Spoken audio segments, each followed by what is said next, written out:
Começa mais um Conversa Paralela, o seu podcast aqui da Brasil Paralelo.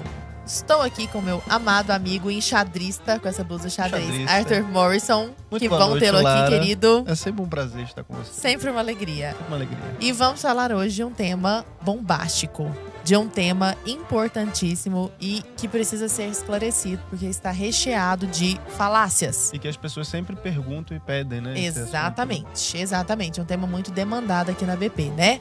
Vamos falar sobre aborto em números, são os números do aborto, e as falácias abortistas. Vai ser leve o papo, vai ser muito leve. E as falácias abortistas. Já prepara o café. Já prepara o café. Entendeu? Senta aí confortavelmente que vai vir assunto. Vai vir assunto, isso aí, seríssimo, né? E estamos aqui com duas personalidades ilustres que falam muito sobre isso há um tempo considerável, que arregimentam esses números, esclarecem para nós. Então é uma alegria muito grande estar aqui hoje com Ana Carolina De Rosa, que é farmacêutica, mestre e doutora em farmacologia. Seja bem-vinda, boa noite, querida. Muito obrigada, uma alegria estar aqui com vocês hoje. Toda nossa. E o marido da Ana Carolina De Rosa, são marido e mulher, Marlon De Rosa, grande especialista no assunto, especialista em bioética. Bem-vindo, querido. Boa noite, é uma alegria estar aqui com vocês. Muito obrigado. Alegria toda nossa. E lembrando que eles são papais do Joaquim, do Francisco. Na verdade, a ordem é Francisco, Joaquim e da Maria Filomena, que está na barriga da Aninha nesse momento. Coisa mais linda, 17 semanas. Tá bonitinho demais. Queridos, que bom poder estar aqui com vocês. Marlon, você já tem, inclusive, obra publicada sobre isso, né? Comenta um pouquinho conosco sobre o seu livro. Nós temos alguns livros publicados, né? Eu publiquei, a Ana é coautora, né? Desse aqui, que eu organizei. Precisamos Deixa eu mostrar aqui pra câmera. Mitos Nossa, e o verdades. tamanho do livro, olha a meu massa. Deus. São 660 páginas, né?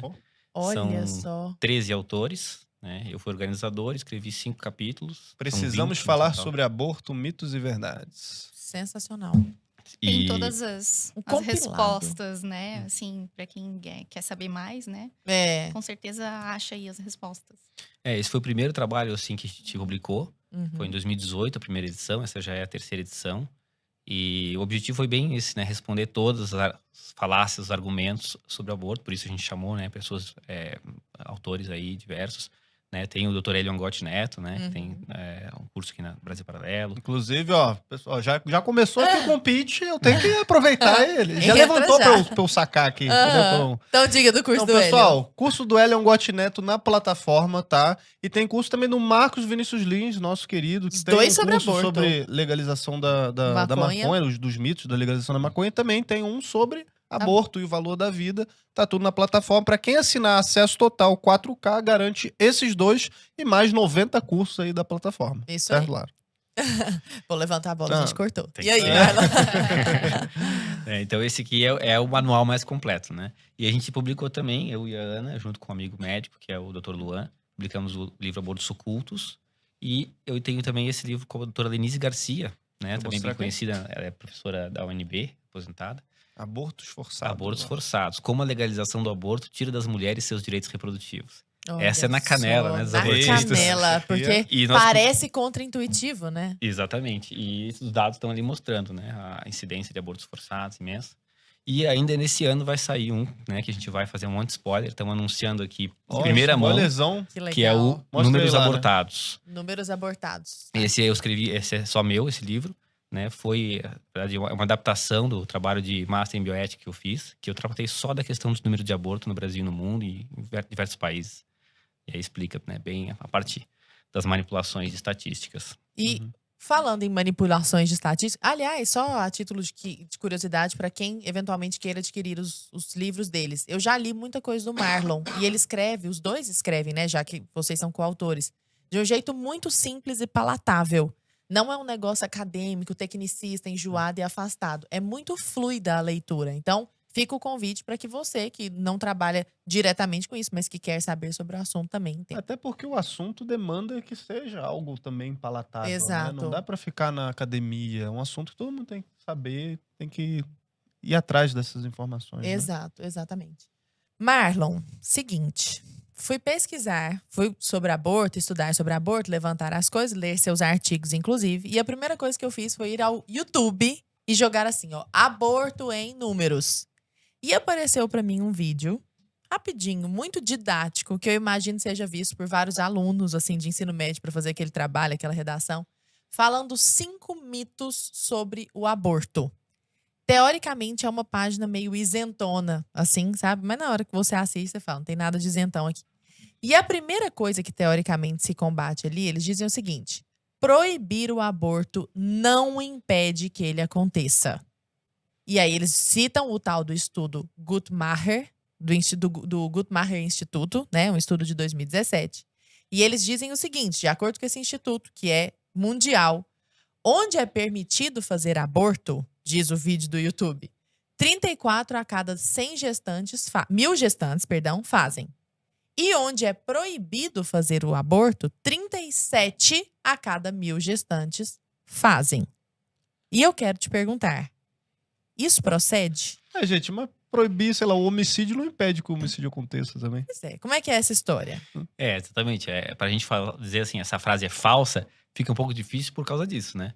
Você proíbe o que você quiser e vai continuar acontecendo, né? Então a frase ela já é, né, um falso argumento já de cara, né? Agora, os dados que eles apresentam indicam que acontece mais abortos ou nos lugares onde é crime, né? Aí que está o grande problema. E até eu digo assim, as pessoas estão manipulando, né, e mentindo, né? A maior parte, na verdade, né, nem sabe de onde vêm esses números, né? Mas eu fiz o trabalho de buscar entender como é que eles foram, como é que chegaram nesses números. Como um pesquisador mesmo. Isso, não foi muito fácil, alguns anos aí para conseguir montar todo esse mapa, né? Porque o argumento é justamente esse, né? Onde legaliza, a taxa de aborto diminui. Exatamente. Esse argumento que você falou já é uma derivação desse outro, né? Ah, sim. Ele é bem comum, né? Às vezes até em audiências públicas a gente ouve as pessoas falarem isso, né? Em várias manchetes da mídia, né? Mas dizer que o número diminui quando legaliza, não tem estudo que sustente isso. O estudo manipulado diz que acontece menos. Esses dados aqui. O Instituto Guttmacher, né, até a título de informação, ele foi fundado como um departamento, dentro da clínica de abortos, a International Planned Parenthood, a maior clínica de aborto do mundo, era um departamento interno. Aí como ficava chato, né? Tipo, a Coca-Cola fazendo pesquisas em favor do consumo de refrigerante, né? Ficava chato e tal. Depois de um tempo segregou, mas continuava recebendo apoio da indústria do aborto e tudo mais. Até hoje é uma entidade, isso não é segredo para ninguém, eles falam lá na missão, visão lá, né? Que o objetivo deles é expandir o acesso ao aborto. E eles investem em pesquisas, tem um quadro imenso de pesquisadores lá, tudo doutor, pós-doutor, etc., que fazem essas pesquisas. É a maior referência em pesquisas no mundo e basicamente a única, se você quiser fazer um estudo global. Esse é um dos grandes problemas, né? Então, assim, você vai corrigir eles a partir do quê, né? Então, o trabalho que eu tenho me dedicado é corrigir, criticando a solidez, mostrando as falhas que eles cometem, né? Assim, vendo a incoerência. Com estatística também, hoje em dia, você pode fazer qualquer coisa, né? Você pode mentir com estatística, Exato. Torta é direito e fala que é científico, né? Mas ali, a Lara colocou bem a questão, né? 27 para 20... 34 a cada 1.000, onde é permitido fazer aborto, e 37 a cada 1.000, onde não é permitido. Então, 37 contra 34, né? Onde é crime, acontece 37 abortos a cada 1.000 mulheres, né? Em idade fértil. Como é que eles chegam nesse número? É através das estimativas de aborto, né? Eu acho que aqui metade dos alunos, metade dos ouvintes vão meio que matar, né? Porque já deve ter ouvido falar, já deve ter visto manchete como no Brasil acontece 1 milhão de abortos, né? Depois veio um outro estudo que diz no Brasil acontece 500 mil abortos. É 1 milhão ou é 500 mil, né? As duas fontes são pro-choice. Uma diz que é 1 milhão, a outra diz que é 500 mil. Ou seja, tá bem chutado o negócio, tá muito, né? Uma oscilação, uma divergência grande entre eles. Então, assim, o que eles fazem é estimar abortos por métodos acadêmicos, onde é crime, e pegar os relatórios dos países que legalizaram o aborto. Né? Aí, pesquisando, né, a gente verificou claramente isso. Onde é legalizado, a gente sabe que existe problema de subnotificação em muitos países, quase todos. Estados Unidos, a Califórnia não fornece dados. Um estado extremamente populoso, onde tem uma política liberal sobre aborto. Porque uma vez que seja legalizado, eles não são obrigados a fornecer estatística, é isso? Exatamente. Não há nenhuma lei, assim, com um mecanismo de punição, nada. Eles só pedem. Pede e faz quem quer. Vai falar, não. Exatamente. Não vou te dar. Alega inviabilidade técnica, né, diferentes divergências e qualquer coisa que pode alegar e simplesmente não fornecer. E o órgão centralizador, seria o CDC nos Estados Unidos, ou o mesmo instituto de pesquisa, não pode fazer nada. Tem que trabalhar com os dados que conseguir. E no Canadá, né, o Quebec é um que tem, assim, praticamente quase zero informações dos abortos que acontecem lá. Vários estados, né? No Canadá, chegou a acontecer uma época, e tem no site da ARCC, uma entidade pró-aborto, pró-legalização, né? Que eles tinham lá os relatórios deles, que é o dado do governo, né? Que ele compilou.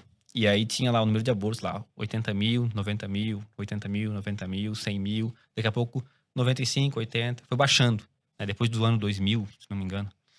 Aí depois, passou uns 5, 6 anos, eles tiveram que voltar. Aí tem um relatório assim, riscado o número, e aí um número maior. Ou seja, porque eles viram que a subnotificação estava muito grande, eles estavam tentando contornar esse problema, e aí conseguiram corrigir um pouco o número de abortos, né? Então eles voltaram retroativamente, uns 5 anos, corrigindo ali para mais de 20%, aumentando o número de abortos. Mas a bel prazer.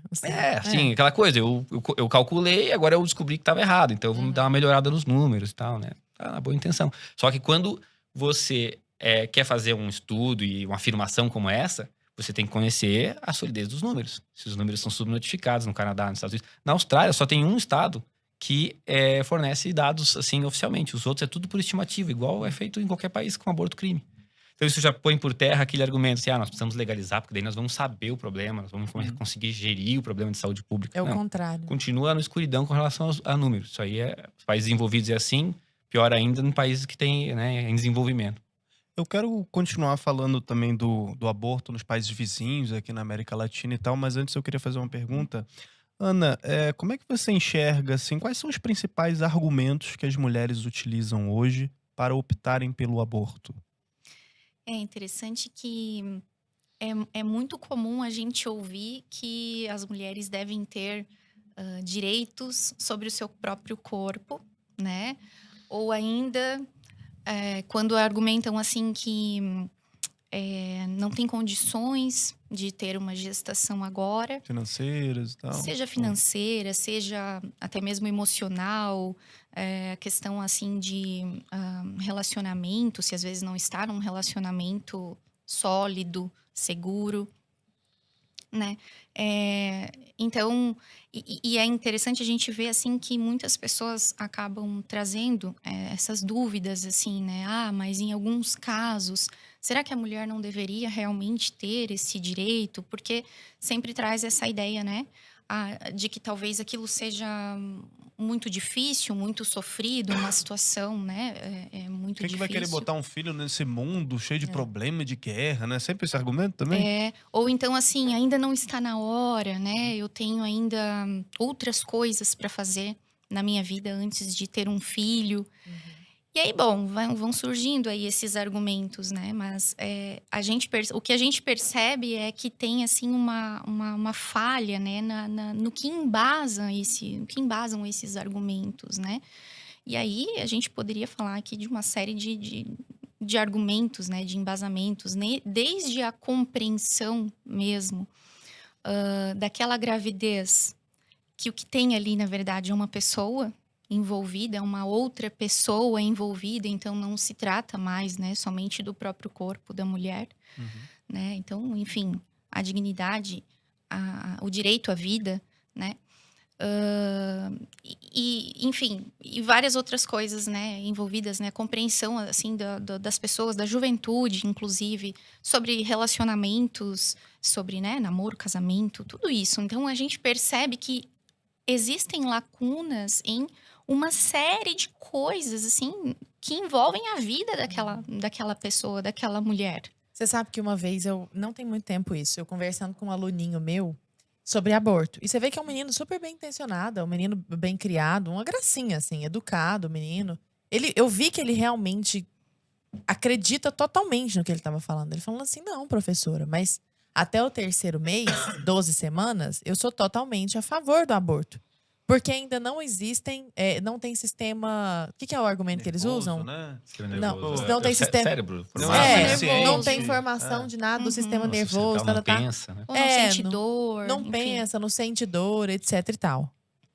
Aí eu argumentei com ele. Falei várias coisas. Falei, então, Então, uma pessoa que esteja em coma, que não está sentindo dor, por exemplo, não está com Que sua não é consciência senciente, naquele então, momento, você pode ou chegar uma e pessoa desligar com o aparelho. Alzheimer, por exemplo, que não tem consciência sobre si mesma, sei lá, alguma coisa assim. Então, essa pessoa você pode desligar também. Uma pessoa dormindo mesmo, que não tá Uma pessoa senciente no dormindo, momento uma ali. pessoa dormindo. Então, assim, que tipo de argumento é esse, né? E aí fica esse questionamento, ô Marlon. A gente sempre argumentam que a gente não sabe quando começa a vida. E aí, às vezes, até as pessoas falam, se a gente não sabe, então, por que vai arriscar? Mas a gente até falava agora há pouco que esse é um argumento muito fraco. E eu queria saber, a gente sabe quando começa a vida? Exatamente. É comum a gente até meio defensores da vida falar, se a gente não sabe, a gente não pode assumir o risco. É verdade, né? Se você vai implodir um prédio, né? Analogia, né? Uhum.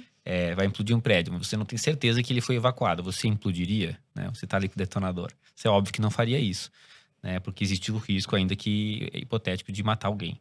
Então isso já seria suficiente. Mas eu sou contra essa frase, né? Dizer assim, a ciência não tem consenso sobre a vida humana. A ciência tem consenso. A embriologia diz claramente onde começa a vida humana.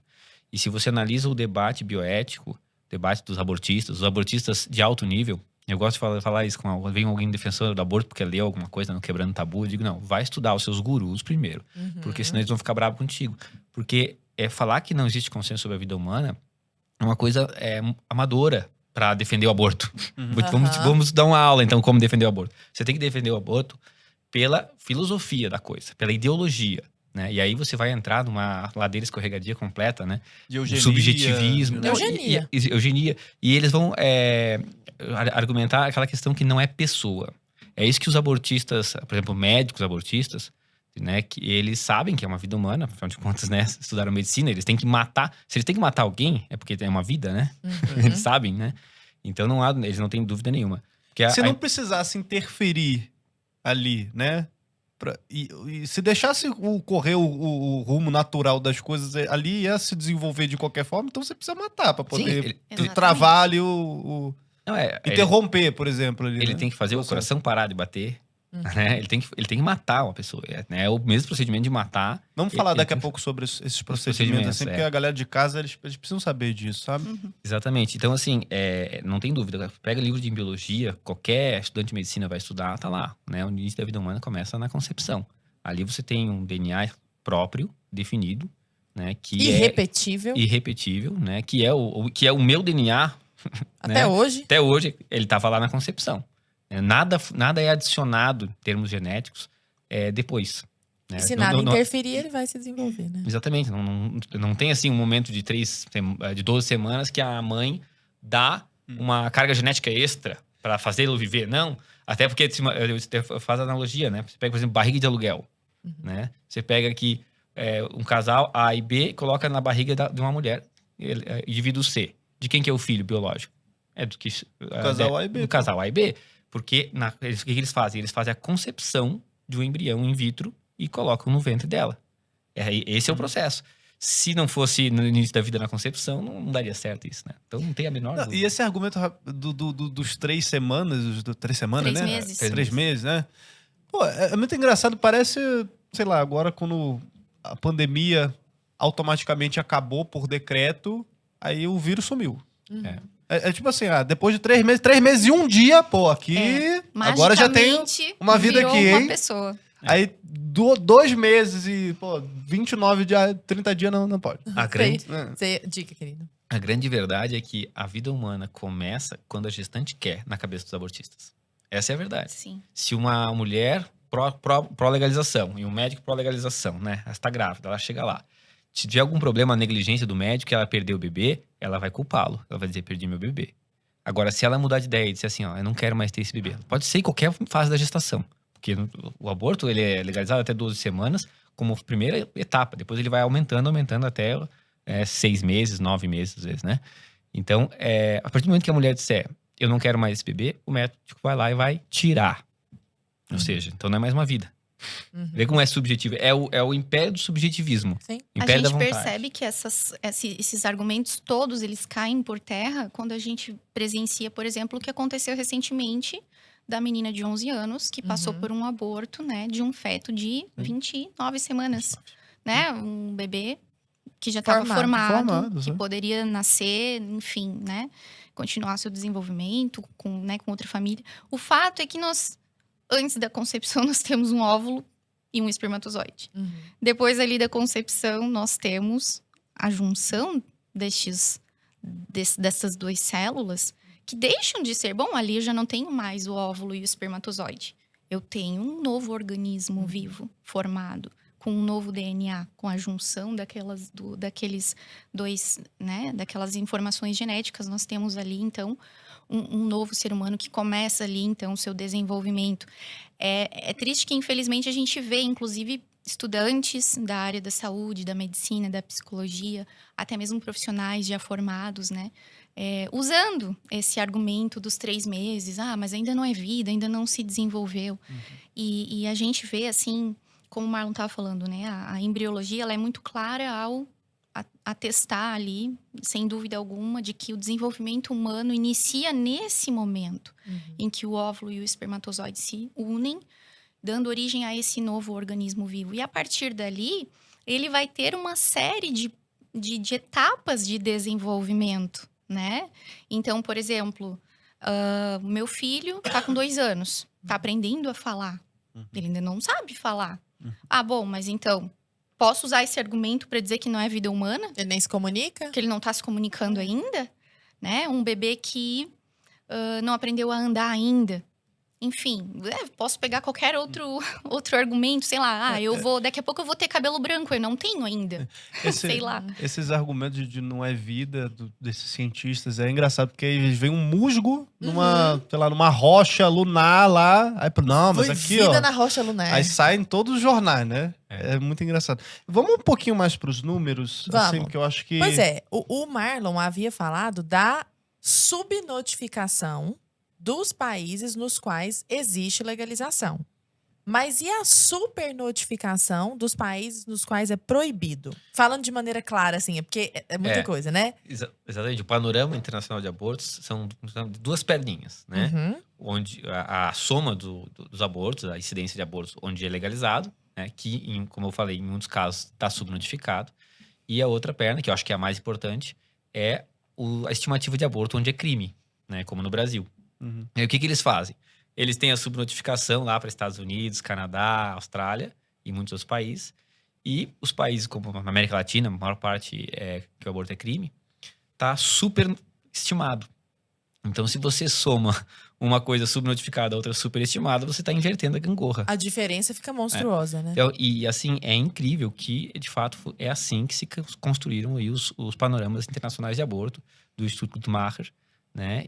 Que ele, como eu falei, praticamente monopoliza o segmento de pesquisa, até por falta de outros institutos que tenham se prontificado a fazer.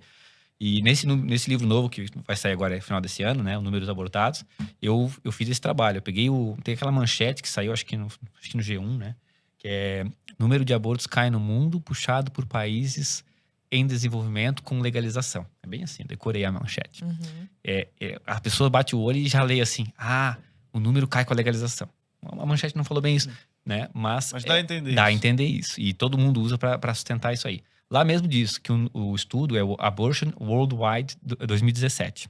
É a compilação de estatísticas de aborto mais utilizada hoje. E aí eu peguei esse estudo e fui analisando. São 260 páginas, mais ou menos. Fomos analisando como é que, para chegar nas estimativas, que eu pensei, como é que esses números foram feitos, né? E não foi nada fácil, né? Porque eles referenciam uma outra compilação de 10 anos atrás, que referencia uma compilação, que referencia uma compilação.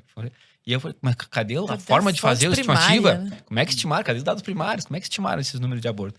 Aí, quando tu já foi lá nos 3, 4 níveis, eu descrevi tudo isso no novo livro, né? Depois que tu vai uns 3, 4 livros, tu começa a encontrar. Estimativa em Guiné-Bissau, estimativa no Quênia, estimativa na América Latina para 6 países. Aí pronto, chegamos, né? Consegui chegar no estudo que eu já conhecia, que é uma das coisas que eu queria confirmar, que é, no Brasil, por exemplo, eles utilizam o estudo que foi publicado inicialmente em 91, depois em 94, que diz que no Brasil aconteceria cerca de 1 milhão de abortos por ano. Ou seja, essa mesma superestimativa que nós já refutamos, tem um vídeo do Felipe Neri no YouTube, também quando você bota o número de abortos, eu acho que um dos poucos que você consegue achar ali já mais jogado lá pro fim, porque a gente sabe que o YouTube trabalha de um certa Padre forma. Paulo Ricardo também. O Padre Paulo também explica, né? Que ele faz aquela correção, né? Ele explica a fórmula de cálculo, tudo. Aí, é esse estudo que falou em 1 milhão. Eu até fiz um exercício assim. Se você pegar o estudo famoso também, a PNA 2016, né? Pesquisa Nacional do Aborto 2016, né? Da famosa Débora Diniz, né? Que é uma ativista pelo direito do aborto. Se você pegar a incidência que ela fez, que é 500 mil por ano, e jogar dentro do estudo do Instituto Guttmacher, já dá tudo errado o cálculo. Já não vai ser mais incidência do que onde é legalizado. Entende? Por quê? Porque eles botaram para 1 milhão o número de abortos. Como é que eles fizeram esse cálculo? Esse que é o método que domina as pesquisas internacionais. É o método indireto de complicações do aborto. Né? Tem um nome em inglês ali, a gente conhece muito como metodologia AGI, porque é do Alan Guttmacher Institute, né? E eles pegam todas as complicações do aborto, né? Que é a estatística do SUS, aqui centralizado pelo DataSUS. De qualquer tipo de aborto. Que seria as curetagens, né? Ah, tá. Todas as curetagens. Os espontâneos não. Tá tudo misturado. Aí como eles sabem que tá misturado, eles têm que retirar os espontâneos. Esse é um dos passos da fórmula. E aí eles retiram o espontâneo, né? Supostamente retiram todos os espontâneos. Depois eles multiplicam por uma taxa de complicações de aborto. Né? Que é porque eles têm que considerar assim, se tem 100 mulheres que foram para o hospital, deve ter outras tantas que ficaram em casa e não precisaram ir para o hospital. Né? Então, qual que é essa relação? Né? No estudo brasileiro, esse que é usado para toda a América Latina, a maior parte das vezes eles consideram que a taxa é 1 para 5, ou seja, uma mulher vai para o hospital, enquanto que 5 realmente abortaram. Fonte, vozes da minha cabeça. Não, tem as pesquisas bem legais que eles fizeram para chegar nesse número. Por isso o nome do livro, Números Abortados. Eles tiveram que fazer um percurso, umas pesquisas, investiram muito dinheiro em pesquisa para conseguir descobrir esses parâmetros, para chegar a conseguir implementar essa fórmula. Ele tem mais um outro parâmetro que é a taxa de subnotificação, que eles botam que é 12% no Brasil. No meio dessa manipulação toda, 12% nem faz diferença. Se você quiser botar, pode botar até 20%. Se me perguntar quanto que é para botar, chuta qualquer valor. Mas a grande manipulação tá na questão dos espontâneos, como você já deve ter imaginado, e a questão dessa taxa de complicações, a taxa de esse fator de multiplicação aí, que eles usam 5, né? Porque o que acontece? Os abortos espontâneos, eles estimam que seria 25% de todos os procedimentos que chegam lá são por causa de aborto espontâneo. E os outros 75% por causa do provocado. Nossa, e aí está uma grande mentira. Um depoimento pessoal. Eu acabei de passar por um aborto. E eu fui conversar, nunca tinha conversado sobre isso com ninguém. Eu fui conversar por um aborto espontâneo, tá? Que fique claro, inclusive. E eu fui conversar e todas as pessoas, todas as mulheres que eu conhecia já tinham abortado. Numa roda, assim, de 12, sei lá, umas 10 já tinham passado por algum aborto espontâneo em algum momento da gravidez. É muito mais comum do que a gente imagina. E sabe que o que é mais triste é que eles instrumentalizam o sofrimento das pessoas que passam por aborto espontâneo, porque eles, né, de certa forma, porque eles estão pegando os dados, eles estão sempre dizendo que acontece, né, muito aborto provocado e pouco aborto espontâneo. Eles têm que subnotificar, ou subcalcular, seria, né, o aborto espontâneo. E o aborto espontâneo realmente tem estudos que mostram, isso aqui tudo eu busquei e mostrei dados aqui no livro, né, cerca de 15% das gestações acabam em aborto espontâneo. Em algumas regiões, alguns países, alguns recortes, você chega a ter estudos que passam de 15% das gestações terminando em aborto espontâneo. Isso é um número muito significativo. Né? Você pega no Brasil, tem cerca de 3 milhões de nascimentos, dado aí antes da pandemia, né? Que é uma baixada na pandemia, né? Então, é muita coisa. Né? E aí, a outra manipulação que eles fazem é a taxa de complicações. Né? Eles fizeram um estudo para chegar na taxa de complicações. Um dos estudos que eles fizeram, eles foram na Colômbia, alguns países da América Latina, e começaram a perguntar nos hospitais, nas maternidades, para os profissionais de saúde, perguntar para pegar dados, né, de especialistas. A opinião de especialista é um dos níveis mais baixos, mas é um nível de evidência científica, né? E aí chegaram lá e perguntaram para um médico, psicologista, para uma enfermeira, quantos tratamentos pós-aborto você atendeu no último mês? Quantos tratamentos pós-aborto você atende num mês típico? Quanto você acha que é a taxa de complicações? Perguntaram pro médico. E os médicos saíram dando os percentuais, assim, chutando os percentuais. Eu digo, isso não é uma opinião médica. Isso é uma opinião estatística. Sim, né? Sim. E aí, no final, ele disse que não, é a opinião do especialista. Aí tá, eles fizeram essa estimativa aí e chegaram nos números, foram tabulando e tal.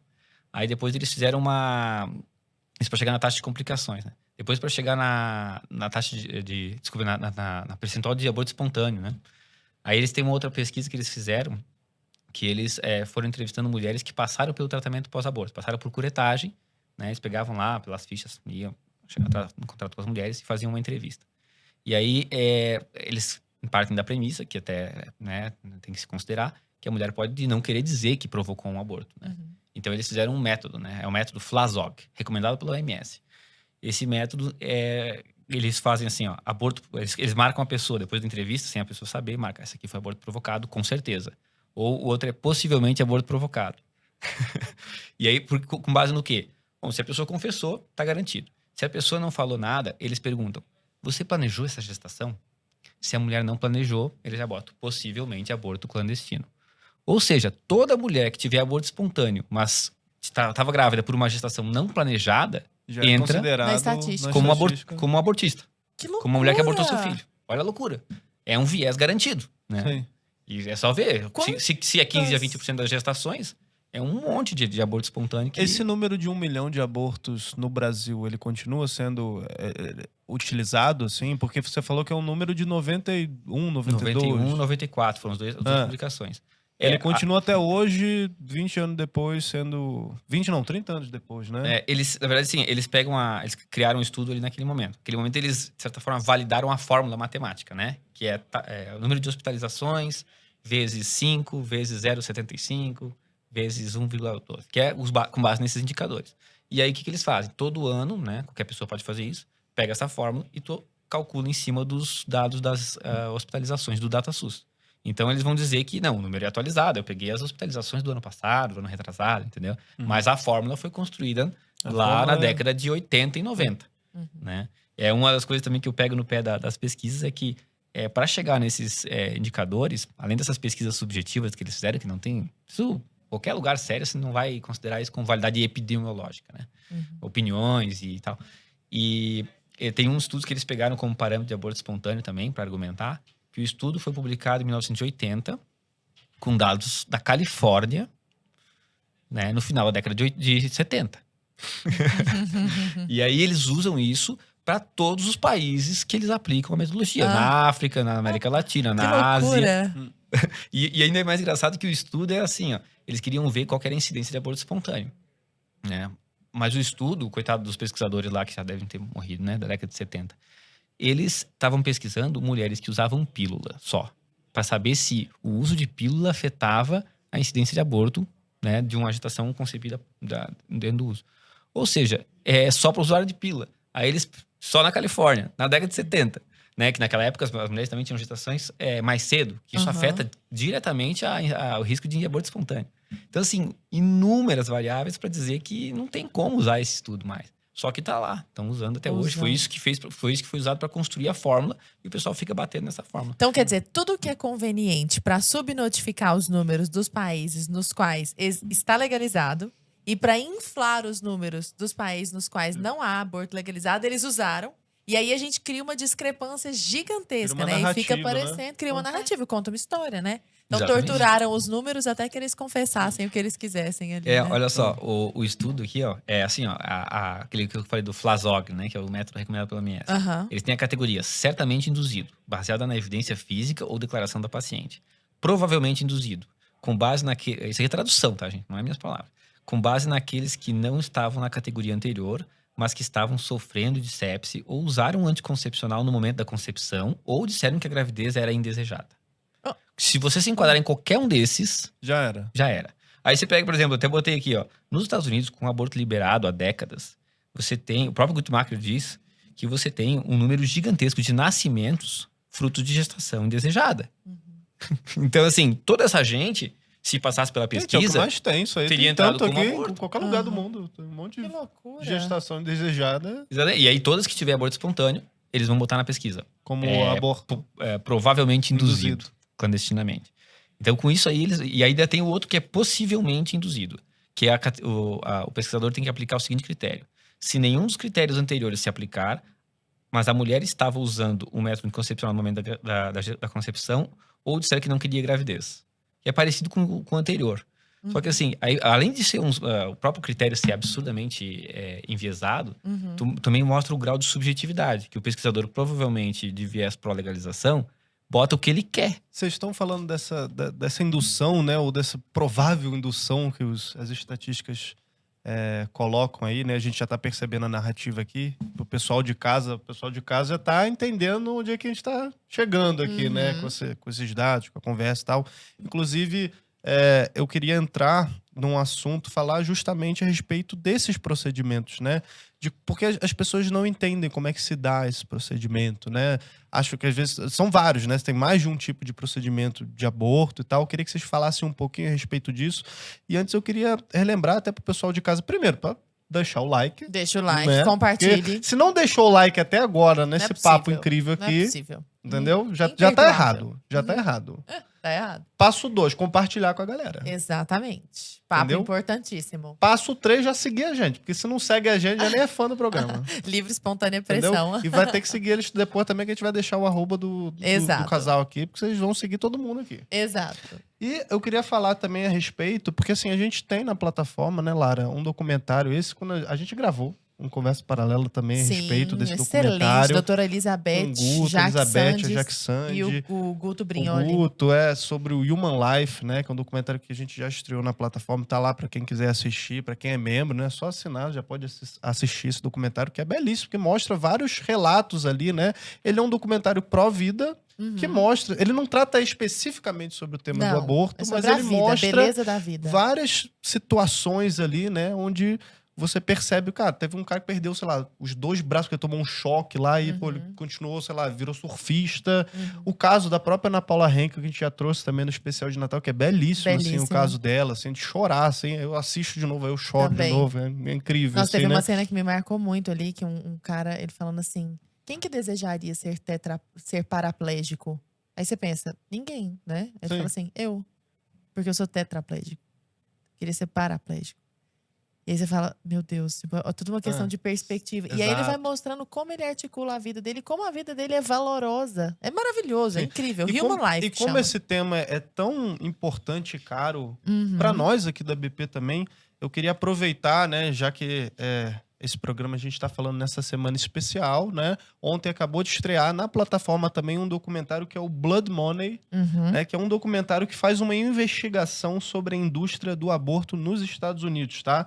Então o documentário ele mostra como o aborto legalizado é sinônimo de assassinato de bebês, além de apresentar os traumas irreparáveis que as mulheres sofrem pro resto da vida, né? Então, mostra o procedimento, essa parte depois do aborto, né? Que também ninguém fala, né? Porque as clínicas falam antes, mas todos os traumas psicológicos que ficam para essas mulheres. Nós vamos falar nesse podcast. E além disso também, em novembro, já é spoiler também, a gente vai estrear aqui na plataforma, então assina Brasil Paralelo, já tô falando aqui, ó. Vai estrear Unplanned, 40 Dias, O Milagre da Vida, que é um filme baseado em fatos reais, conta a história da ex-diretora da Planned Parenthood, Abby Johnson, que se tornou ativista pró-vida depois de testemunhar um aborto.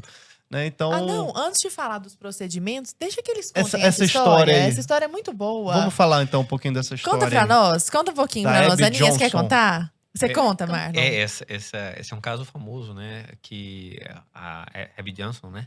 Ela se tornou uma grande ativista pró-vida e ajuda muito o movimento pró-vida americano e internacional. Mas ela estava do outro lado, né? Como diretora da clínica de abortos, né? Achava que não tinha problema, aquela coisa, né? Tava com toda a narrativa e trabalhava lá na administração da coisa, né? E uma vez faltou uma pessoa ali no staff do médico que fazia o aborto e tiveram que chamar ela, né? Ó, o aborto tá para iniciar, não tem ninguém, vem aqui, só vai precisar segurar aqui o equipamento de ultrassom. Ela é médica. Ela era burocrata ali, né? Burocrata. Ela é diretora. Diretora, né? Então ela, né, cuidava do operacional, do administrativo, né? Mas aí ela entrou numa sala de aborto, né? E ela viu pelo ultrassom. Aí acontecendo o aborto, né? Uma história parecida com o do Dr. Bernard Nathanson, né? Que ele era médico aborteiro. O dia que viu no ultrassom, ele viu, né? Porque ele viu o bebê tentando reagir, tentando sobreviver, né? O tal do grito silencioso, né? O bebê gritando. Então ela viu isso também. E aí, quando ela viu isso, ela entrou em choque, entrou em crise, né? E aí isso foi assim o estopim para ela sair fora dessa vida e né, foi lá pro outro lado da rua onde tinha os ativistas pró-vida, né? Então hoje ela tá do outro lado. É muito e como que são esses procedimentos? Os mais conhecidos clássicos, procedimentos assim, de né? aborto. É engraçado que as pessoas geralmente não sabem, e quando se deparam com essa realidade de como é feito o aborto, muitas pessoas até mudam de ideia, né? Pessoas que às vezes são favoráveis Quando vem um vídeo, assim, né? ou quando vem um vídeo e tal. Então, assim, a maioria dos abortos que são feitos ali no início da gestação, primeiro trimestre, geralmente é feito aquele método de aspiração ou sucção. Bom, até 12 semanas ali, com 12 semanas o bebê já está formado, né? Mas mesmo assim, é feito com uma sonda, né? Coloca-se uma sonda no interior ali do útero e ele basicamente vai sugando partes do bebê até que todo o bebê Vai seja esquartejando retirado. o bebê. Basicamente se fosse um aspirador de pó assassino, né? Que como o bebê é pequeno, ele vai aspirar, vai sugar o bebê. Né? E como ele, claro, ele é fraco ainda, a aspiração ela é potente, então ela vai dilacerar. Já tem os bracinhos, né? O início daqui do bracinho, da perninha, vai ser tudo sugado porque é muito pequeno. Esse seria o aborto menos, assim, um terror menor, né? As pessoas minimizam muito, assim, não, é aborto, a gente fala, aborto químico, né? Toma medicamento e tal, ou então faz a sucção, é o aborto mais, né? Mais soft, né? Porque depois o bebê fica maior. E aí é coisa de filme de terror, né? Aí à medida que o bebê vai crescendo, aí vão precisando utilizar outros métodos, né? Até porque, imagina, o bebê ele já tem reações, ele já responde àqueles estímulos externos, ele já tem indícios de ter já um desenvolvimento nociceptivo, né? A capacidade de sentir algum tipo de dor, alguma coisa assim, né? Então, a partir de 12 semanas, eles já começam a utilizar outros métodos. Por exemplo, a injeção salina. Né, que faz lá uma injeção dentro do saco amniótico ali, que é basicamente um envenenamento, né? Vai até... Chama de envenenamento salino, né? Envenenamento salino, que aquilo ali é tóxico, né? E vai matando, vai queimando ali o bebê, né? Foi o que usaram no caso da menina de Santa Catarina, né? Provavelmente foi o que usaram, né? Não se tem a informação oficial, mas os médicos, pela idade gestacional, né? 29 semanas, o mais comum é usar esse. Na menina do Espírito Santo também, foi um caso que aconteceu 3 anos atrás.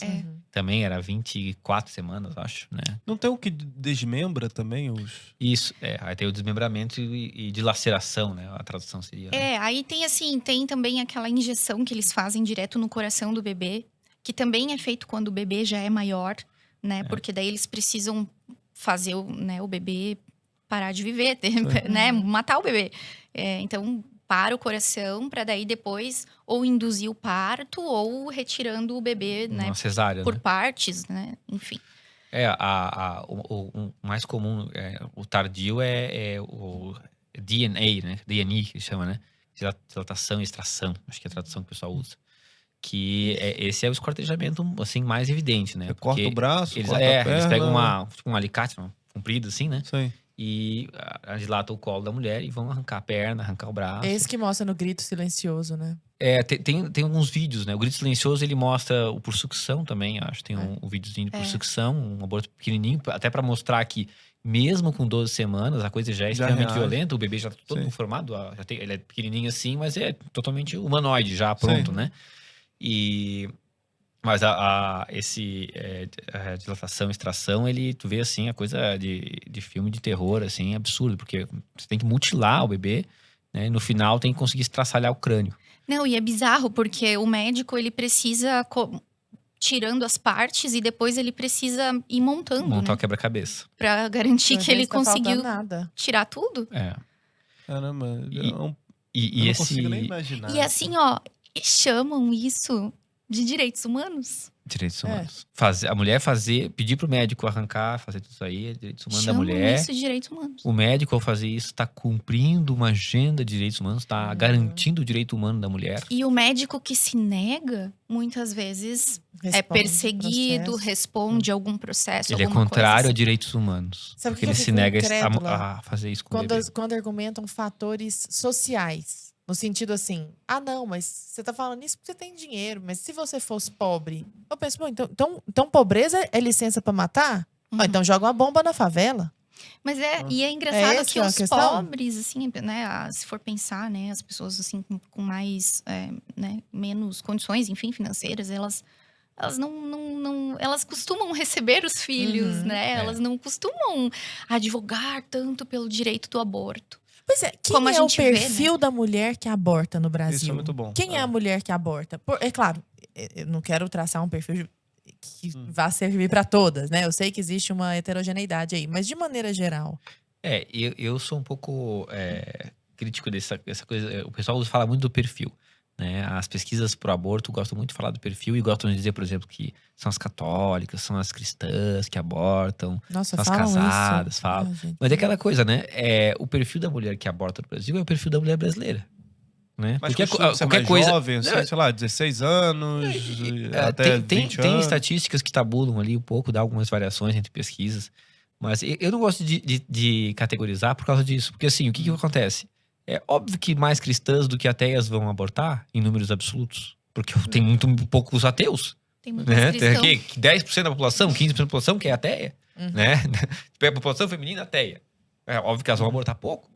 Né? Aí porque eles gostam de dizer isso, tá vendo? É cristão, mas não adianta nada ser cristão, porque estão abortando muito. Até porque Óbvio. entre ser cristão e dizer 80... cristão de IBGE é um hiato imenso. Em termos de estatístico, de IBGE, é 80%, 85% cristão. É óbvio que você vai ter muitos abortos feitos por pessoas que se descreveram como cristã. Sim. Mas isso não quer dizer nada, né? O que eu sei é que, assim, já até o pessoal que trabalha com, às vezes, corpo a corpo com as mulheres que querem abortar, né? Já me falaram algumas vezes que aquela mulher que tem lá condições financeiras, uma família rica, é a mais difícil de desistir do aborto. Isso é interessante, né? Ou seja, seria a que menos precisa, não é aquela que tá morrendo de fome, como eles gostam de dizer, ela não vai ter dinheiro para alimentar os outros. Essa só é instrumentalizada lá no discurso, isso, né? Quem aborta não é ela. A mulher pobre, se tu dá se ela tá pensando em abortar, se tu dá algum auxílio para ela, porque ela tá às vezes num desespero, ela já sabe, não, então eu vou ter mais um filho porque filho é bênção. Agora, as que estão riquinhas, que estão com a ideologia toda na cabeça, essa já é mais difícil. Porque às vezes porque eu quero terminar minha faculdade de Direito. Quero ser uma ministra do... porque eu quero viajar no mundo.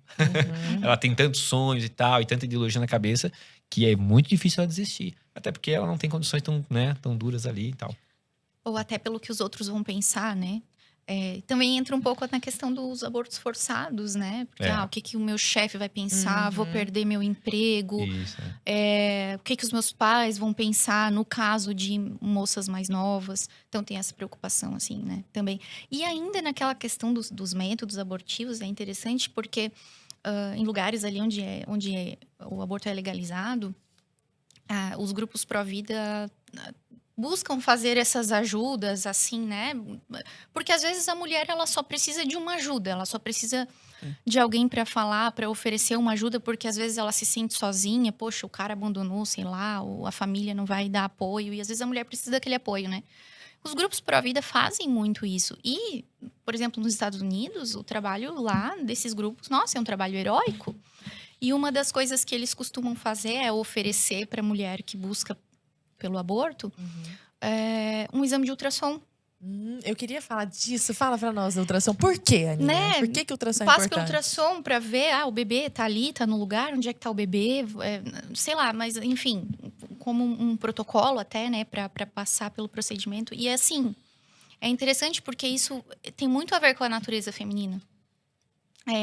Tem mulheres que olham pra tela e veem o bebê.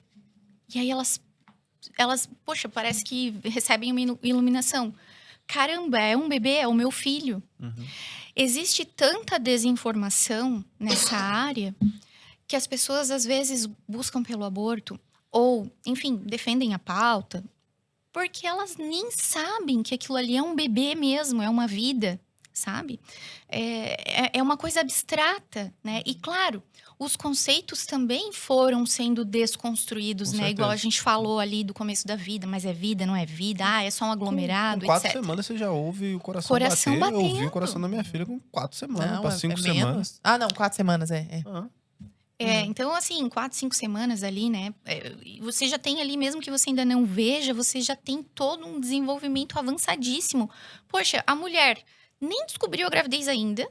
E o bebê já está ali se desenvolvendo. Tem uma coisa ali da natureza feminina muito forte. Não é à toa, né? Por isso que às vezes uma perda gestacional também gera tanto sofrimento, não é verdade? Porque realmente é sobre a identidade feminina. E às vezes a gente não sabe, as mulheres não sabem, as mulheres passaram por um período assim de influência assim muito negativa nesse sentido, né? De se desconhecer o ciclo, o corpo, a fertilidade, a capacidade que a mulher tem de gerar uma vida. Poxa, que bonito, né? Alice von Hildebrand vem falar que é um privilégio, né? Porque homem e mulher juntos geram vida, mas a mulher que dá essa continuidade nesse desenvolvimento, né? Então, quando a mulher se depara com aquele bebê na tela, muitas desistem, não é verdade? Muitas desistem de abortar, né? E aí, porque viram, né? Então, acabam acolhendo. Então, é triste por ver que acontece tantos abortos, muitas vezes, por desinformação e por, né? Essas mulheres, inclusive, né, que fazem esse trabalho, no próprio Human Life mostra. A própria Ana Paula Henkel, ela foi uma dessas mulheres, assim, que estavam nesses grupos, assim, né? E aí depois ela recebeu as cartas das mães, né, com os nomes das pessoas que ela ajudou ali, só com um acolhimento, uma conversa, né? A salvar aquelas vidas. Eu queria só aproveitar, como a gente tá falando tanto desse assunto, vamos rodar o VT do trailer aí, por favor. Uma vida não se define por tamanho. Nós a reconhecemos quando a vemos. Nós a reconhecemos melhor ainda quando a vemos ser tirada. I'm looking at a masterpiece. This is Abby. She's our newest volunteer escort. Abby, this is Cheryl Alessandro, clinic director. I'm listening to a symphony. This is my chance to make a real difference. As the director, you'll actually be in charge of the abortions at your clinic. Oh, I don't believe. You even hear yourself talk right now about these procedures? These are little babies. Nobody ever said abortion was pretty. By chance, What if I'm still making a mistake? the world in his hands. It was like it was twisting and fighting for its life.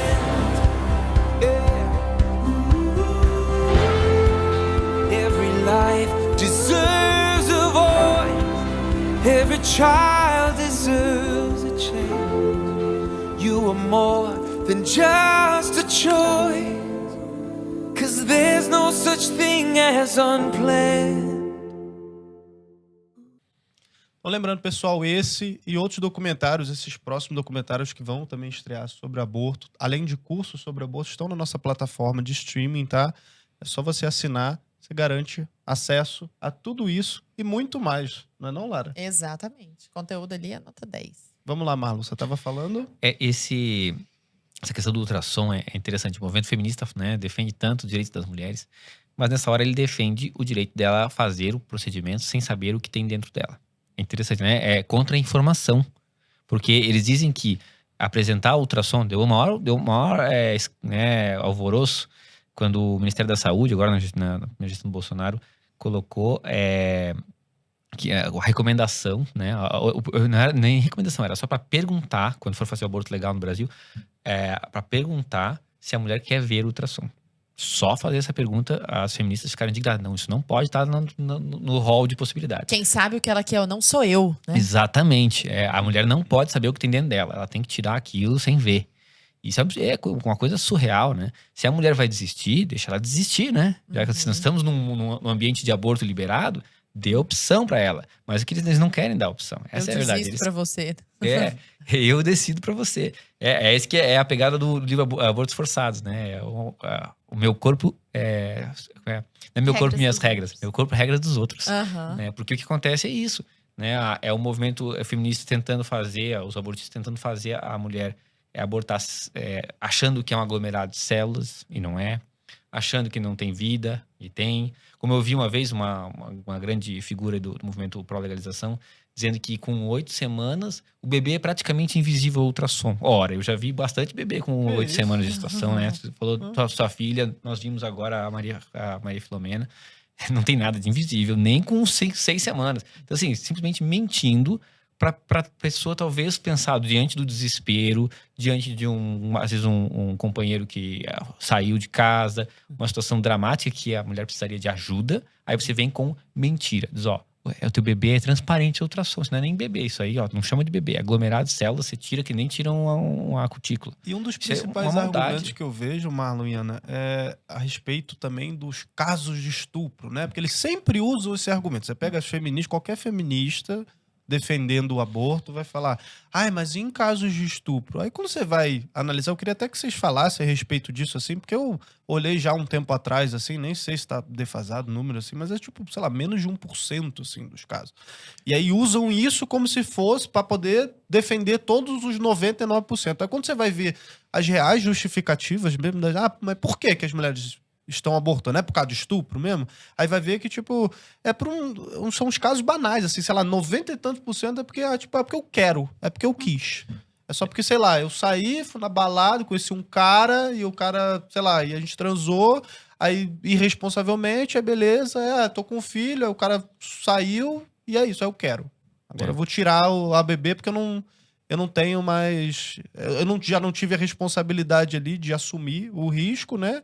E aí eu quero viver minha vida e tal, então não quero mais. É assim que funciona? Mais uma vez, eles usam, né, a mídia e todos os que trabalham pela pauta, né, usam do sofrimento das pessoas para levantar o assunto e fazer... Porque o que eles querem? Eles querem pegar esses casos extremos, né, e jogar na mídia para causar ali toda uma sensibilização, uma comoção e fazer as pessoas pensarem, nossa, mas realmente, olha só, como é que a gente vai aceitar que aquela pessoa que passou por aquele sofrimento ainda leve adiante? Então tá ali, ó, tá usando, mais uma vez, usando do sofrimento das pessoas para fortalecer a pauta deles, né? Quando, na verdade, a gente pensa assim, poxa, mas será que o aborto realmente vai solucionar o problema dessa pessoa que passou por uma situação terrível que a gente não pode nem imaginar? Será que vai realmente solucionar? Ou será que vai trazer mais problemas ainda para essas pessoas, né? Então, a gente já leu relatos de mulheres que infelizmente passaram por isso. E que não abortaram. E hoje tem filhos, né? Crianças ou até já adultos. E falando, olha, a melhor coisa que aconteceu na minha vida foi eu ter o meu filho, né? Às vezes é aquela pessoa que vai estar lá dando suporte para aquela mãe na velhice. Sabe que pergunta que eu queria que fizessem? Toda vez que uma mulher desistisse de abortar, eu queria muito que alguém fizesse essa pesquisa. Esperasse 1 ano, 2 anos, assim, numa fase ainda difícil do bebê. Não é esperar 20 anos, não, porque já pegou amor já. Pega numa fase difícil, 1 ano ali. Chega pra ela e fala assim, e aí, você arrependeu? Você queria ter abortado? Pergunta depois de uma noite mal dormida. Depois de uma noite mal dormida. Eu te garanto. Agora faz o contrário. Vai atrás das mulheres que abortaram e pergunta pra ela depois de 1 ano, assim, ó. E aí, isso te persegue? E eu quero saber que feminista que tá lá com essa mulher 1 ano depois, dando qualquer tipo de acolhimento para ela. Quem é que vai dar acolhimento? É o Movimento Pro Vida, é o Hospital Santa Terezinha. É a galera religiosa ou não religiosa, mas que esta sim é defensora da vida, inclusive da mãe. Isso é uma coisa estapafúrdia, sabe? É tão falso, é tão maquiado, isso me deixa puta na vida. Agora, diante de uma coisa tão abjeta dessa, eu queria saber de vocês, por que a gente tem um monte de organizações internacionais, a gente tem essas instituições promovendo essas pesquisas claramente falaciosas, a gente tem um movimento feminista diante disso. Que espécie de articulação é essa? E o que move essa articulação para um desprezo tão profundo da vida humana? A gente tem bem documentado, né? Um arquidocumentado, essa estratégia da cultura da morte, da indústria da morte, né? Isso vem de muito tempo, vem de movimentos ideológicos aí variados, né, que envolveu aí no início do século passado o pessoal comunista, feminista, né, que se integraram ali, os eugenistas e os controlistas, né? São 3 grandes forças que se uniram, né, há algumas décadas para implementar a agenda do aborto juntos. Nós temos aqui no livro Precisamos Falar sobre o Aborto, Mitos e Verdades. Eu fiz um capítulo só sobre essa questão, mostrando historicamente os malthusianos, né, malthusianistas, acreditavam que o mundo cresceria em termos populacionais de forma descontrolada, né? É o argumento do Thanos lá nos Vingadores lá. Isso. Tinha que matar metade do universo para poder prosperar. Até hoje tem muita gente que diz isso, né? O pessoal vem no centro de São Paulo e aí acha que tem muita gente, né? Vai lá pro interior para ver se tem muita gente, né? A população mundial, eu fiz até um exercício aqui, a população mundial inteira caberia no território brasileiro e daria densidade populacional de Campinas. Então, assim, ficaria arejado ainda, né? Não existe, são tudo falácias, né? Mas que algumas décadas eram muito difundidas. Mas o movimento controlista, ele até não prosperou muito depois de umas décadas, e aí eles precisaram muito do movimento feminista para parar de falar de controle populacional. Até porque muitos países viam isso, né, como veio muito dos Estados Unidos, da Inglaterra, esses movimentos, eles viam isso como imperialismo, né? Então, começaram a mudar um pouco a estratégia, e aí entrou muito forte, a partir da década de 60 ali, a estratégia dos tais direitos sexuais e reprodutivos, né? A estratégia ou narrativa, eu gosto de chamar assim, porque é uma estratégia de atuação e uma narrativa para apresentar o problema, ou para apresentar os seus objetivos, né? Ao invés de dizer, eu quero abortar, eu quero que vocês tenham uma população menor, eu quero, ou com objetivos eugenistas, né? Eu acho que vocês não deveriam se multiplicar tanto, porque vocês são dessa região do mundo e tal.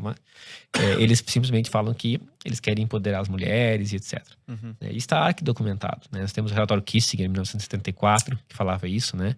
Nós temos artigos científicos da década de 50, 60 e 70, tudo documentando como é que deveria ser implementada a agenda do aborto, né, em todo o planeta. E vocês acreditam, eu ia só complementar na base desse argumento, se esses movimentos também ideológicos, a revolução sexual, né, a falta de base familiar, toda essa libertinagem que a gente vê hoje em dia, se isso favorece também para esses argumentos e para o aumento do aborto no mundo. Sim, com certeza. Porque, novamente, isso também faz parte de toda uma desconstrução de conceitos, né? Então, a gente já pode ir olhando um pouco para trás na história, né? Para ver que esse já era o objetivo lá no início do século XX, fazer toda uma desconstrução da família, da estrutura familiar, né? De incentivar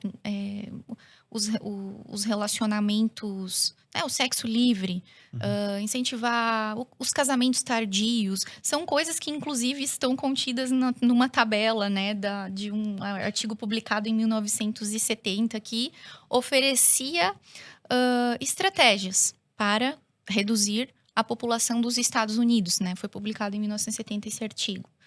Eu não lembro agora o nome do autor, né? Então, foram sendo feitas essas desconstruções aí desses conceitos e junto, implementando essas estratégias e buscando mudar, então, a mentalidade das pessoas, né? Claro que daí, nesse contexto, o movimento feminista, ele acaba tomando a frente e fazendo este trabalho de fazer essa desconstrução. E aí ele pega, né, a mulher, isso já começa lá na Revolução Russa, né? Quando tem lá aquela bolchevique, a Kollontai, Alexandra Kollontai. Então, ela começa esse trabalho, né? De incentivar as mulheres a saírem de suas casas, né? Então, ela fala lá no livro dela, não dependa do seu marido. Vá depender do Estado, que vai ser melhor para você. Aí, a partir disso, já vem a Sanger, vai para a Rússia. Nossa, vamos ver como é que funciona a maravilha do aborto. Porque na Rússia, o aborto, naquela época, estava bombando. Então, ela vai lá, vê como é que funciona e volta para implementar e funda, né, a maior clínica de abortos do mundo. Aí daqui a pouco vem a Simone de Beauvoir, todo mundo conhece, já ouviu falar. Sim. Ataca, né, a mulher naquilo que ela é por essência, né? Então, desconstrói maternidade, desconstrói o papel da mulher dentro da família, no lar, né? Aí depois vem outra super revolucionária, que é a Firestone, que vem falar, já abrindo mais portas aí pro gênero, né? Pro gênero, pra pedofilia. Exatamente. Inclusive. Né? O dia que eu li as coisas de Shulamit Firestone, eu falei, que terrível. É isso? É muito forte. As pessoas não imaginam, né? É muito forte. Aí ela fala assim, não, a mulher tem que se libertar da tirania da sua biologia reprodutiva. Aí tu pensa, poxa, um movimento que diz lutar pelas mulheres, que faz isso combatendo a mulher, porque Sim. É um negócio, assim, antifeminino. Antinatural, Antinatural, antifeminino. E, assim, isso foi entrando na cabeça das pessoas, né? Então, hoje a gente se depara, né, com... Mas hoje isso é tão enraizado, Ana, que a gente percebe que até pessoas que não se dizem, mulheres, né, que não se dizem feministas, elas têm isso enraizado pela certeza. cultura de um jeito tipo, não, então eu tenho que trabalhar agora porque, sei lá, se eu for ter um filho agora, vai estragar minha vida, sabe? Eu não tô falando que não pode trabalhar, não pode ser assim, não é esse o assunto, assim, mas a gente percebe que realmente isso tá sendo construído há décadas, né? Exatamente. E aí, é engraçado que hoje a gente tá numa fase em que a gente consegue ver o resultado deste trabalho do movimento feminista. A gente tá, inclusive, num momento antifeminista muito forte. O aborto é uma pauta que, de fato, entra, né, no balaio ali do trabalho do movimento feminista, porque nesse incentivo das mulheres, né, de serem livres, de adiarem a maternidade, de não dependerem do marido, etc. Sempre com aquela mesma base. E hoje a gente vê, qual que é o resultado? Hoje a gente vê aí muitas mulheres que deixaram passar já, né, a sua fase reprodutiva e já enfrentam uma dificuldade, né, para conseguir engravidar, para conseguir ter filhos e acabam, né, sofrendo com aquilo, né? Ou mulheres que cometeram um aborto e sofrem traumas, mas assim, não é só uma tristeza, não é trauma mesmo. São assombradas por aquilo. Vale muito a pena ver as coisas da Zézé Luz sobre isso, né? É estresse pós-traumático mesmo, né? De um pós-aborto, né? Porque o corpo já estava preparando para aquilo e aí do nada você interrompe isso, o processo. E aí você pensa assim, poxa, a mulher tem um útero, aquilo ali não é à toa. Aí, de repente, poxa, todo mês, todo ciclo, né? O corpo da mulher se prepara para receber um bebê. E as feministas podem espernear o quanto elas quiserem e dar quantas pílulas elas quiserem. Mas a biologia feminina funciona dessa forma. Todo ciclo, a cada mês, a mulher vai liberar um óvulo, vai reorganizar todo o seu interior ali do útero para receber um bebê, né? Então, essa é a natureza feminina. Se há concepção, esse bebê começa a desenvolver, a mulher nem sabe, né? Mas todo o corpo dela já está se readaptando para acolher aquele bebê. Aí, quando falam que é um aglomerado, mas como assim? Se até o meu sistema imunológico abaixa sua atividade, né? Para eu não combater o bebê. Para que o bebê não seja combatido, eliminado, como o corpo faria, por exemplo, diante de um vírus, de gripe, sei lá, uma bactéria, né? Não, ele não faz isso, ele faz o contrário, entendeu? Aí justamente para acolher aquilo ali, ou seja, o corpo da mulher funciona dessa forma. É óbvio que se tu for lá e fizer um método de sucção e retirar o bebê por partes dali de dentro, ou seja lá qual for o método utilizado, aquilo ali vai gerar consequências para aquela mulher. Não é à toa que muitas desenvolvem depois problemas de ansiedade ou o próprio estresse pós-traumático, que não é depressão profunda, incurável. Depressão. Agora, é claro, o processo de aborto, ou, na verdade, a adoção seria uma alternativa, junto com políticas públicas de conscientização a respeito do que um ato sexual faz, né? Que é um filho, é o resultado que se espera. Mas as políticas de adoção são importantíssimas nesse ponto para auxiliar uma mulher que, eventualmente, não queira ficar com seu filho, né? Como que é hoje no Brasil isso? Vocês têm conhecimento a respeito de como que é? Demorado, não é? Porque eu sei que há muitas instituições pró-vida, mas isso depende do Poder Judiciário também, e depende? Uma fila como também que é? de famílias que querem adotar, né? Tem uma fila grande, né? E tem aquele problema de perfis, né? Às vezes muitos querem bebê pequeno, né? Nem tantos casais querem uma criança maior. Mas a informação que eu tenho é que a fila é maior do que a disponibilidade, né? Tanto é que muitas pessoas a gente conhece, né? Que tá há anos na fila, tudo. Né? Além de ter um procedimento, claro, né? Que é um pouco moroso, não deveria ser tão moroso, talvez em algumas etapas. Mas tem essa questão, né? Então, assim... Até para resolver o problema é burocrático nesse país. Exato. Então, as pessoas que têm uma gestação e querem fazer o que chama a entrega legal, né? Elas não devem recear, isso também é uma desinformação, um medo que às vezes surge. Não é crime algum, né? É totalmente amparado na lei e você vai deixar um casal feliz, né? Porque tem uma fila esperando mesmo. Então, o processo de entrega legal, né? Se é o caso, alguém tá ouvindo, tá numa situação assim, se informe sobre a entrega legal, né? Até queria deixar, tem um aluno meu do curso de Defesa da Vida que tem o perfil Católicos Adoção no Instagram. Que legal. Que ele é especialista em adoção. Nossa. E é legal, ele fala Vai aparecer na tela assim, aí, pessoal. E então vale a pena no Instagram, acho que tem Twitter também, Católicos Adoção. Que aí esse tema é bem específico e realmente falta pessoas para explorar ele e aprofundar, né? E esse é um dos poucos perfis especialistas que tem para tratar esse tema. Muito e realmente bacana. deveria ter políticas públicas aí pensadas nesse aspecto sobre a E o mais louco é que a morosidade do nosso sistema acaba virando um argumento pro aborto. Sim. Tipo assim, então você vai deixar o menino lá no sistema de adoção, ele vai crescer num orfanato. Só que mesmo assim, as pessoas não pensam, então, em vez de o menino crescer num orfanato, é melhor matá-lo? E quem vai decidir isso? Você? Exato. Entendeu? Tipo assim, a pessoa não percebe qual é a alternativa. É legal que ele cresça no orfanato? É melhor que ele cresça numa família. Embora eu tenha certeza de que haja instituições maravilhosas. Claro, a gente sabe que é melhor que ele cresça numa família. Mas a alternativa é qual? Você decidir que você vai matar? Vai lá e pergunta pra ele se ele preferia ter morrido. Sabe? Assim, é uma falta de... É ilógico demais. Como que tá a situação do aborto nos nossos vizinhos aqui, na América Latina? Acho que avançou muito o lobby pro aborto, né? O Chile, eu até citei no livro também, a primeira edição, desde a primeira edição até hoje, que o Chile ele tinha o aborto liberado até 1989, e aí proibiram. Depois que proibiu, caiu 70% a taxa de mortalidade materna. Tá? Já um dado que acaba com as narrativas. Especialmente as feministas, né? Acabou com as narrativas dele. Que, porque precisa por causa da mortalidade materna. É mentira. O Chile provou isso. Caiu 70% de 1989 até 2006, se não me engano. Foi uma queda abrupta ali, assim, gradual, todos os anos melhorando. Porque o que reduz a mortalidade materna são políticas de pré-natal, atenção ao parto, né? Porque mortalidade materna por aborto não é como eles dizem que é, né? Mas agora o Chile voltou, né, a ter uma legislação um pouco mais liberal, né? Já permite casos específicos. A Argentina que caiu, né? Mais uma... eles tentaram há uns 3 anos atrás, né? Não conseguiram. Foram milhões de argentinos para a rua.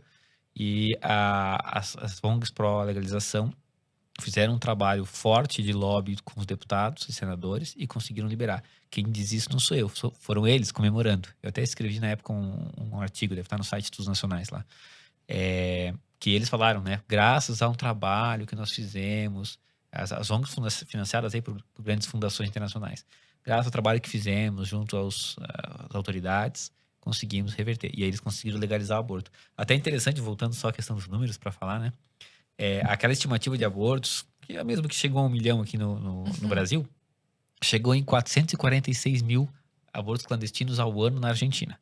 Tá? Lá, antes de legalizar, eu já tinha recalculado. Aí eu recalculei, assim, corrigindo o método, e eu falei, olha, ficaria na faixa de 30 mil. Diriam que eu era louco, né? O que aconteceu? Legalizaram o aborto. O primeiro relatório saiu com 11 meses e meio de aborto legalizado. 1.200 e poucos locais já preparados para fazer aborto no país. Ou seja, ninguém pode falar que não tem como fazer aborto. Quantos abortos aconteceram? 32 mil. Ou seja, suas contas estavam certas. Estava certo. Nunca existiu 446 mil. Eles estavam inflando mais de 400 mil. Ou seja, e isso foi um dos principais argumentos usados nos debates legislativos. Caramba. Mas vê a gravidade dessa questão dos números. São juízes e parlamentares, né, governantes, decidindo com base em números completamente surreais. Não só decidindo, como também influenciando a opinião pública, né? Com base em mentiras. Se aconteceu 32 mil com o aborto legalizado, aconteciam provavelmente um pouco menos no ano anterior com o aborto crime, né? Porque, ou seria o contrário? Será que seria, tipo assim, legalizou, agora, nossa, não vamos mais fazer aborto, né? Porque agora ficou muito pop, né? Ninguém vai pensar assim, né? Exato. No mínimo, aumentou um pouco, né? Isso acontece. E esse fracasso, essa prova de fracasso das estimativas de aborto já aconteceu na Argentina agora, mas já aconteceu no México também. Os métodos, as estimativas do Instituto Guttmacher estimavam na cidade do México 130 a 190 mil abortos clandestinos ano. Quando legalizou, aconteceu cerca de 15 mil no primeiro ano. Precisou 10 anos somados, os 10 anos, para chegar a 130 mil. Eles estavam superestimando em 10 vezes. É muito grave. Gente, mas quem que responde por um negócio desse? É um absurdo. É um desprezo muito grande pela vida do ser humano. Aí tu estava falando ainda mais cedo comigo sobre o número total, né? De abortos. Que chegava lá na casa do bilhão. Tu tava falando que que tem até aqui.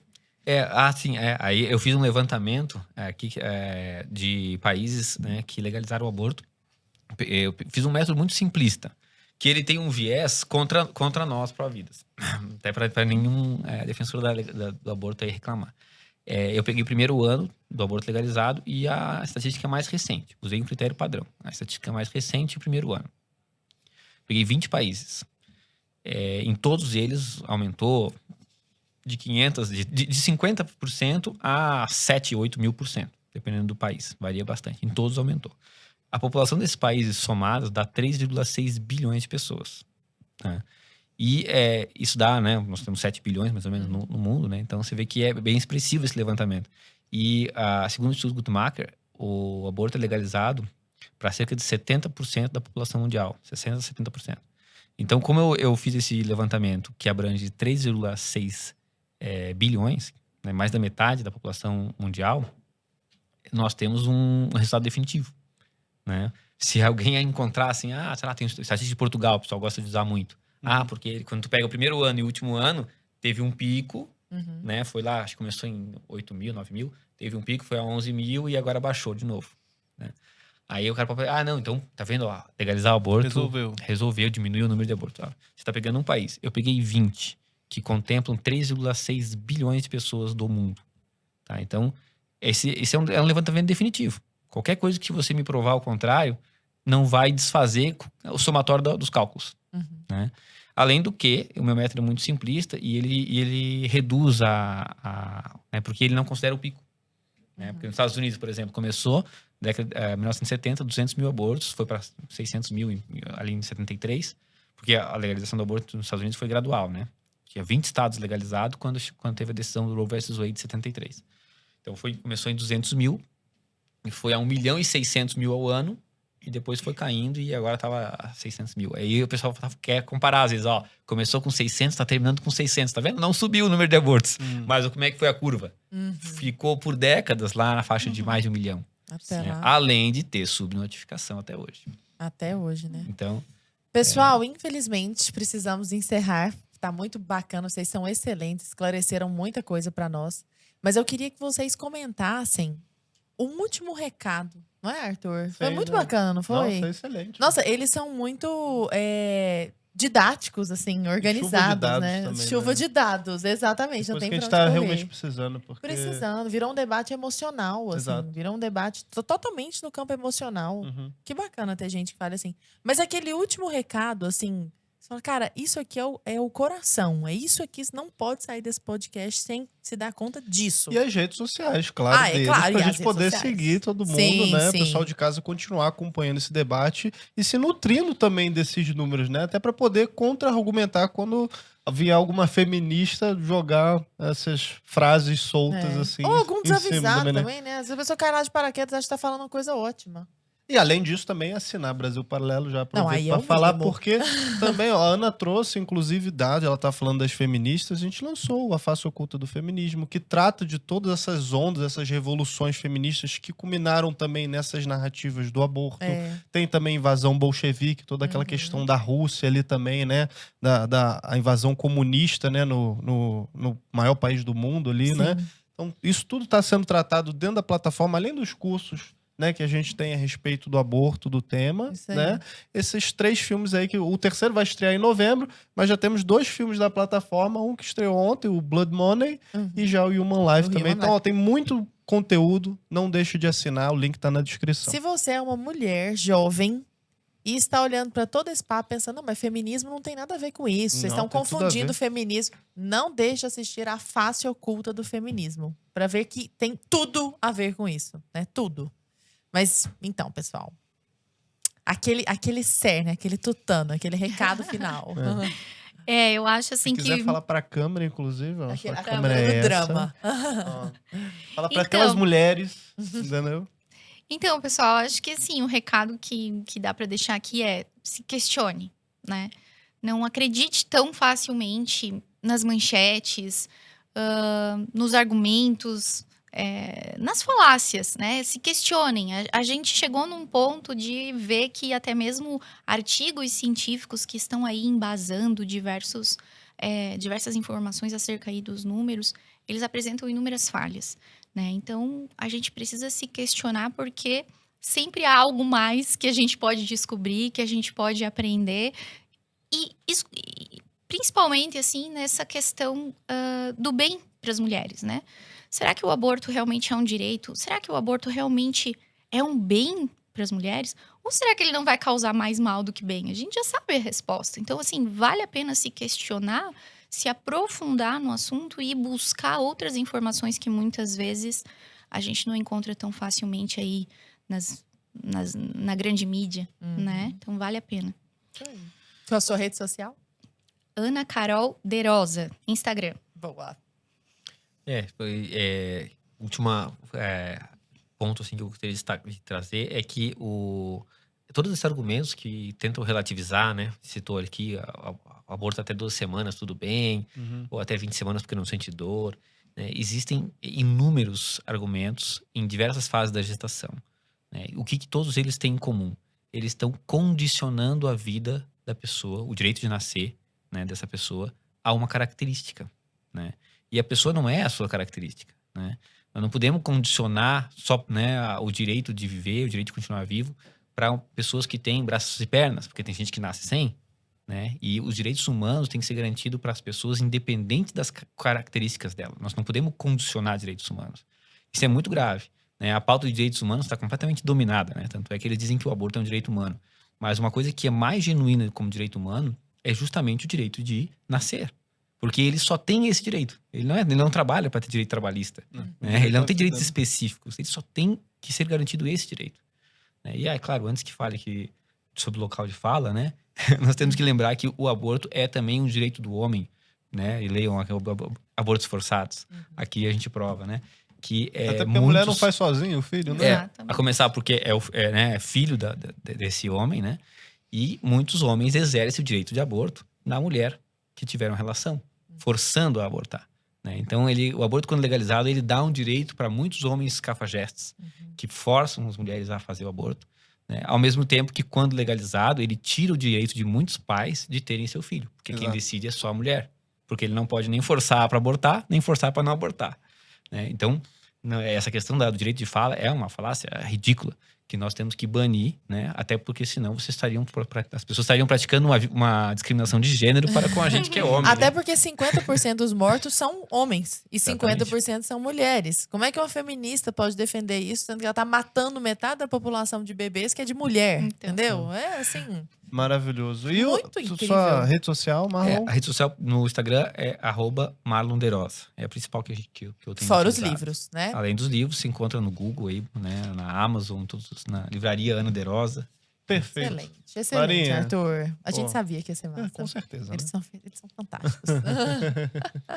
Pessoal, muito obrigada pela presença, viu? As portas estão sempre abertas para vocês. Voltem sempre. Obrigada também. Pra gente foi uma honra, uma alegria. Um grande prazer estar aqui com vocês. Obrigado, foi uma grande alegria. Um beijo. Pessoal de casa, até a próxima. Beijo, meu povo. Até a próxima.